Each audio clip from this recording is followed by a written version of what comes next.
আজকে হবে নিরামিষি পনির মালাইকারি। ফার্স্টে আমরা লঙ্কা আদা টমেটো একটা পেস্ট করে নেব। পেস্টটা হয়ে গেছে, এবার আমরা পনিরটাকে ভেজে নেব। এই রান্নাটা পুরোটাই রিফাইন্ড অয়েলেই হবে। ভালো করে পনিরগুলোকে জাস্ট হালকা ভেজে নেব, আমরা বেশি ভাজবো না। তো পনিরগুলো ভাজা হয়ে গেলে আমরা দুধের মধ্যে ভিজিয়ে রাখবো। পনিরগুলো ভাজা হয়ে গেছে, দুধে ভিজিয়ে রাখলাম।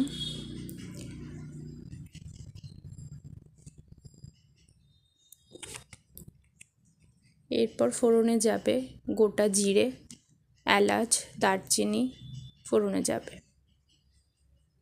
আর পেস্টটা যে করেছিলাম লঙ্কা আদা টমেটো, সেই পেস্টটা চলে গেল। আমরা আরেকটা মশলা করে নেব। ধনে গুঁড়ো, পরিমাণ মতন লঙ্কা গুঁড়ো, জিরের গুঁড়ো,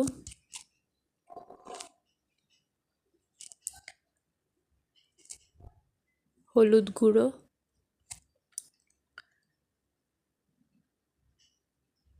স্বাদ মতন নুন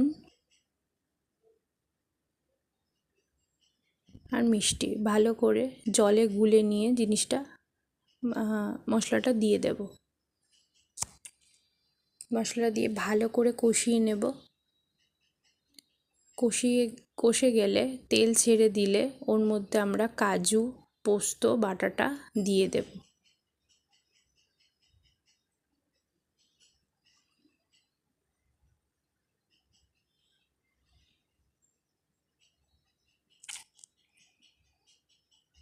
ভালো করে মশলাটা কষানো হয়ে গেলে তেল ছেড়ে দিলে ওর মধ্যে ভেজানো পনির, দুধের মধ্যে যে ভেজানো পনিরটা ছিল সেটা আমরা দিয়ে দেব।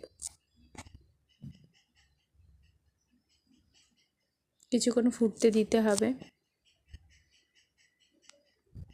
ভালো করে ফুটে গেলে ওর মধ্যে নামিয়ে নিয়ে কসুরি মেথিটা দিয়ে দিতে হবে, যাতে গন্ধটা থাকে। ফোটানো অবস্থায় আমি কসুরি মেথিটা দেব না।